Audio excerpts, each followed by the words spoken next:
Welcome to another episode of the Swamp247 Podcast. I am your host, Graham Hall, joined by my co-host, Zach Goodall, and we are here to break down and preview, just for a little bit though, Florida's homecoming contest against Mississippi State. The Bulldogs come into this game sitting at 4-2, won their first 4 games of the season, but have lost their first 2 conference games, now sitting at 4-2. But overall, already an improvement in Jeff Lebby's second year. We're going to just jump right into talking about the Bulldogs because that's not going to be the primary focus of this podcast. If you've been following the news surrounding Billy Napier, the speculation, and the current state of the Florida program, you know that, quite frankly, there are bigger fish to fry and discuss, and we're going to get into that in the second half of this podcast. But first, let's look at the Bulldogs. Blake Shapen is a quarterback that Florida head coach Billy Napier and Florida defensive coordinator Ron Roberts are well acquainted, very familiar with. Back in 2020, when Shapen was coming out of Shreveport, Louisiana, at Evangel Christian Academy, he was a top 40 pro prospect in the nation. And Billy Napier, while at Louisiana, about 3 hours away from Shreveport, attempted to recruit Blake Shapen to the Ragin' Cajuns. Ultimately, more offers came in for Shapen, and he found himself at Baylor, where Ron Roberts was in the midst of a stint as the team's defensive coordinator. So Ron Roberts knows about game planning for him, has seen him in practice. They're well acquainted with one another, and this is going to be an interesting matchup considering that Shapen was not available last year when Florida went to Starkville. Shapen is much improved. He has more than 1,200 yards through the air, 9 touchdowns, and 4 interceptions. But this is a beat-up team around him offensively. Their offensive line, you could make the case, is one of the weakest in the SEC. And for a Florida team that their last time out at the Swamp had 6 sacks, 8 quarterback hurries, and 35 pressures against the Texas Longhorns, this feels like another opportunity for the Gators to get back on track from a pass rush standpoint, affect Shapen, and limit that Mississippi State offense after Florida was unable to bring down Marcel Reed a week ago in College Station. Now, certainly the other factor for them is that they're missing their standout running back, and they've lost several weapons from last year's team, such as Mario Craver. This is going to absolutely be a situation where Florida has to command the line of scrimmage, which is the case in pretty much every SEC game, but they have a chance to affect the quarterback and go into the second bye week with a victory. Now, we're going to wrap up this part of talking about Mississippi State because, to be quite honest, and no disrespect to the Bulldogs, everything surrounding Florida right now is less to do with the on-field results and more to do with the regime. So before we get into that, Zach, I got to ask your prediction. Where do you think this one shakes out? If you want more information from us on our predictions, you can check it out at Swamp247 tomorrow. But we're going to preview it right here. Zach, how do you think this one shakes out on Saturday for the Gators? So I fear, because we've seen the magic, right? We've seen Billy Napier's team when its back's been against the wall, and everyone thinks that one more loss and what could happen here. They tend to pull a rabbit out of their hat and pull off a miraculous win. See, 2 weeks ago when they beat Texas at home, which is certainly not expected by my prediction. But I'm going against the grain. Now, I think I'm going to take Mississippi State, despite their injuries that they're dealing with. I think this is a much improved Mississippi State team, and their result against Texas A&M may not show that, but I think that team showed a lot of fight on the road at Texas A&M in the first half, only for it to fall away. And we've seen how good Texas A&M is. So how harshly do I want to critique Mississippi State for that performance? But we've seen them go toe-to-toe with Tennessee. We saw them upset Arizona State, even though that was at home earlier in the year. They're coming off a bye, while Florida is not, and Florida just got beaten up at Texas A&M. Has some new crucial injuries on their availability report. 2 starting defensive backs questionable in Jordan Castell and Cormani McLean. That's something to keep an eye on, with Florida already down Aaron Gates and Dijon Johnson in their secondary. Mississippi State is averaging 10 points more per game than Florida this season. In their offense, at times it can be up and down, especially when your offensive line struggling, you're without your top running back. But we've seen this team start to score points, to move with tempo, much like USF did in week 2 when it upset Florida at home. Their defense also is, I would argue, from a statistical perspective, just about as good as Florida's. They don't get as much backfield pressure, but they're tied for the lead in the SEC in interceptions. And we've seen, even while DJ Lagway's improved, some questionable throws at times that a team that is ball hawking in its secondary can take advantage of. So, to me, I just don't know how much magic is left for Billy Napier to exhaust, for this team to exhaust when its back's against the wall. And with that in mind, I'm going with a very close Mississippi State win. I think that this noise at this point, Billy Napier is talking about his job security in press conferences, giving his typical kind of reply that he would anytime he's asked something he doesn't really want to answer. But regardless, it's like the entire focal point surrounding this this program right now. And to me, the noise seems like it's a little bit too much to overcome when you pair it with, again, you mentioned some negative circumstances for Mississippi State. I see some positive as well. So I'm going to go 24-21. Mississippi State upsets Florida at home. And to me, it's the end of the Billy Napier era right there. Yeah, I absolutely see where you're coming from. I think that everything, the negativity surrounding Florida, you could easily see that this could be a game where Florida finally throws in the towel and doesn't play up to his capabilities. I think that Florida is still the more talented team. I think that everything I mentioned with the pass rush, the run defense for Mississippi State has left a lot to be desired. I mean, they gave up 299 yards on the ground at Texas A&M. They lost that game 31-9, struggled on third down, which Florida also has struggled on third down. But Florida plays better at home. We've talked a lot about Florida's issues on the road against ranked teams, but at home, they've still continued to defend the Swamp, and I do think that's what they're going to do on Saturday. They're healthy at wide receiver. There's some questions in the secondary. Castell and McLean have not been ruled out. We'll know much more in the next 48 hours. But I still think that Florida has enough talent defensively, particularly in its front seven, to just make this a game where they disrupt Mississippi State's offense too often. I do think that the Bulldogs will take advantage of some miscues in the secondary and be able to capitalize on some explosives. And I think that they're going to be much better than they were last year. But I still see this as a game that Florida comes out on top. Everything we've talked about with this team, they haven't thrown in the towel, to use that again.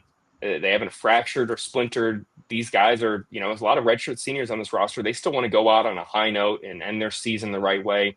And it being homecoming, they understand the importance with guys in the program like Brandon Spikes, Coach Peterson, you name it, a bunch of legacy guys as well. They understand the importance of doing right by the program in front of a bunch of fans who are making their way back to Gainesville for often, a lot of them, their first time in a long time. So I do think Florida comes out on top. I went 31-21 Florida in this contest. DJ Lagway has continued to improve as a pocket passer. He's making decisions quicker, becoming more and more like the guy you saw in November last year, even when he was limited with the hamstring injury, which is kind of a similar situation to right now where he's not being able to be used as a design runner. This is the guy who still is very capable, can be explosive in the downfield passing game, and I think that Florida comes out on top 31-21. If you're looking for more information on Mississippi State, we have our Behind Enemy Lines where we talked to Jacob Bain, who covers Mississippi State for 247 Sports, where he broke down the keys to this matchup, the health concerns for the Bulldogs, Jeff Lebby's second year at the program, and a lot more. You can check that out over at Swamp247. But like I said in the beginning of this episode, the majority of the end of this podcast is going to be to discuss what you mentioned, Zach, the noise surrounding head coach Billy Napier. After the Gators dropped 2-4 in College Station against Texas A&M, the noise reached near deafening levels. And we've known going back to last year that the boosters have had active discussions behind the scenes with Florida's athletic department regarding Napier's future. If you can remember, around this time last year, there were calls internally from boosters to have Florida part ways and go to a new leader for the football program. Now, that did not happen. From what we have heard, Florida was able to convince boosters who had raised the buyout money, which was $27 million at the time, to use the majority of that, or a lot of it at least, for reloading the roster, retaining current players, and helping Florida close well on the recruiting trail, which they did, landing multiple guys who had left the program or no longer committed, whatever it was, and then get Dallas Wilson in the end of the year and land some impact transfers, such as J. Michael Sturdivant, and a couple other guys here that Florida has relied on this season. Obviously, didn't have a ton of transfers, but most of that money, from what we understand, that was spent in 2024 went to landing some impact guys through the recruiting trail and bringing back a lot of the key pieces, such as Jake Slaughter, Austin Barber, Tyreek Sapp, Caleb Banks, to name a couple of them right there. Fast forward to a year later, and we're having a lot of deja vu. Much of the same conversations regarding Billy Napier's future. Florida once again sitting at under 500, needing an impressive November to get above 500 to get to bowl eligibility. And it seems that a lot of patience has run out. As we have heard over the weekend and into Monday and Tuesday, we're sitting here recording this Thursday afternoon, there were discussions behind the scenes with at least one booster talking to Scott Strickland regarding the future of Billy Napier. Now, there was a USA Today story written by Matt Hayes that painted it as multiple boosters, that they made ultimatums, threatened to no longer donate money, whatever you want to call it. There has been some pushback on that recently. Either way, and I got to get your take on this, we're at a situation where it feels like the final shoe's about to fall, that it's going to drop, and either win or lose on Saturday, this could be the final game for Billy Napier in Florida. Zach, what have you heard from people behind the scenes involving the supposed boosters meeting and just where things stand when it comes to Napier's tenure right now? You mentioned him addressing the noise in press conferences. He understands this is a result-oriented business, as I wrote in my column at Swamp247 on Tuesday. With all that said, how do you think this is, where are things currently standing for you right now, in your opinion, of the current Napier era, and how close, in your opinion, do you think we are to this thing running its course and being at the finish line? Yeah, let me start by giving Billy Napier a little credit, because it was after that report came out, and obviously amid all of this hoopla going on about his job security. I don't know what you thought, but last night when he came and did a press conference with us Wednesday evening, I kind of thought he was as lively as he's been in a while. And I know these Wednesday nights have been a little more lively from him compared to Mondays when he's live streamed, but I don't know. He just like kind of had an energy about him that it was like, to me, a weird vibe. Like all this is going on and he seems cool, whatever, beyond the point. Yeah, there was a meeting that happened. It happened on Tuesday. This is something I was able to confirm.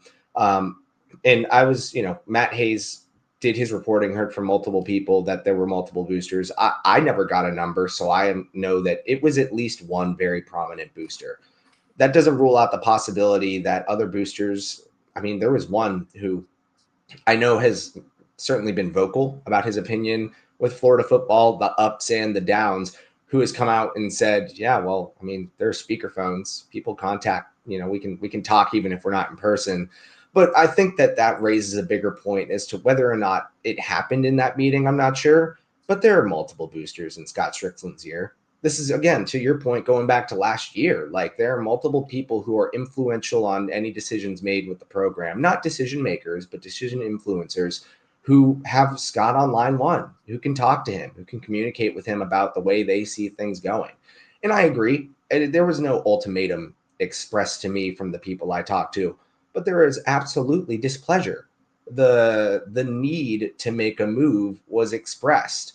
And I mean, again, to your point, I think it's very important that we note, as everyone's kind of going back and forth as to what happened, this isn't the first time in the last year that boosters have called up Scott Strickland and made their, not demands, but their very strong, loud opinion known about the future of the football program. I do think that the boosters and the people who are, really the lifeblood of this program when it comes to the NIL age, funding buyouts, funding coaching contracts, they're making their voices heard. They obviously have the right to do that.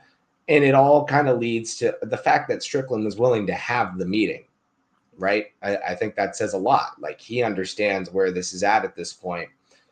It all points to, I know people are running with the rumor that Billy Napier could be out win or loss this weekend. I view it as less likely if it's a win, but I'm not necessarily willing to rule that out either. If Mississippi State plays them really close and it's a real nail biter and on homecoming at home, similar to it being a nail biter that Florida lost to South Florida in week 2, I wouldn't rule it out. That said, if it's a loss, yeah, there's no coming back. To me, it's done at that point. And to give Billy Napier credit again from his lively press conference, and he said this going back years, that we all understand the nature of this business, the business aspect of it, him talking about compensation as much as he did on Monday, which is interesting if you consider just how well he will be compensated if and when he's let go. I think he gets it too. I don't know that, obviously that's not what he wants. He wants to continue coaching here. I do think that he's got a very firm commitment to the players and support system set up for the players, and he cares about them and does not want to be axed. But to me, he'll fight for his job, but he seems to know that the writing is on the wall here. At least that's the way I interpret his answers. And I know that that's kind of what we're forced to do when he gets up on a podium. We got to really pick it apart and try and understand the underlying message. And to me, this week, that's kind of been it. That I think he gets where this is going at this point. Yeah, quite frankly, Billy Napier is not ignorant to the reality, and that is that he is sitting at 21-23 in Gainesville, and he would absolutely tell you, and he has said this, that that's not good enough, and it becomes enough time where it hasn't been good enough really throughout his tenure. I mean, yeah, there was the 4-game win streak last year, and there were glimmers of promise with DJ Lagway, but this year needed to be the year that Florida got over the hump, that they contended for the college football playoff, that they showed that they could be a competitive team. And every team deals with injuries. But quite frankly, the situation with DJ Lagway kind of spelled the end for Billy Napier. Without him at full strength, able to do what he did last year, this is a lot of the same team that we have seen, a team that still has made too many mistakes, has been, unable to capitalize when they've been in position. Go back to the Texas A&M game last weekend. They had 3 opportunities when it was a 1-score game to go down the field and tie it up, and they couldn't do that. And it becomes a point where you wonder if they're ever going to be able to get over this metaphorical hump and be able to do that. You're in year 4, and if you haven't got there with a program with this level of expectations and, quite frankly, pressure from dating back over 15 years, wanting to get back to the point of being a national championship contender, which you can make the argument that Florida has not been, even though they were, a couple plays away under Dan Mullen from, getting there and winning the SEC championship game. They lose to LSU and Alabama by, I think, a combined 9 points. And then everything goes off the rails. Yeah, you could make arguments that they were close, but they haven't been able to get over this and get to there. And they certainly haven't been close under Billy Napier. So he understands that their on-field results have fallen short. He can point to everything behind the scenes that he wants, the foundation, the relationships with players, Gator Made Week, every single aspect that he believes is impressive. But ultimately, you're going to be judged by wins and losses. And he knows that he has not enough wins and too many losses for not just himself, given that he came in here from Louisiana having won 3 straight seasons of double-digit wins, but the program standards, the players understand that they haven't achieved the results that they're looking for. And when you fall short as often and repeatedly as Florida has, it comes down to the head coach, even if they're not the ones out there trying to make a guy miss in space and execute and not commit false starts and holding penalties. The list goes on. It comes down to the head coach when the team falls short. And Billy Napier understands that. His comments on being well compensated, he understands that you get to this level where you are going to be scrutinized, harassed at times on social media, and booed in person at other times. You're well compensated because you're expected to put up with that stuff along with producing and leading the athletic team that you're coaching to levels where the product is desirable and Florida's branding remains a consistently regarded topic as one of the nation's top athletic programs. And football is the main moneymaker.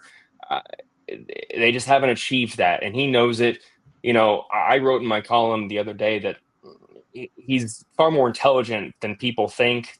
You mentioned on Wednesday that he came out and looked a lot different than he did on Monday. Maybe that's because, he's not being streamed to the masses, or it's maybe because he knows the writing's on the wall and he can finally breathe a little bit and just know that, the pressure is over, even if it doesn't end up necessarily in the way that he wanted this thing to work out. So, I wrote this at the end of my column as well. I hate to keep referencing it, but he's 46 years old. This is not going to be the end of Billy Napier's career. He understands that. He's going to get another opportunity, even if he has to work his way back up to this level, even if he has to be a coordinator elsewhere or go work at a group of five opponent, group of five program and work his way back up.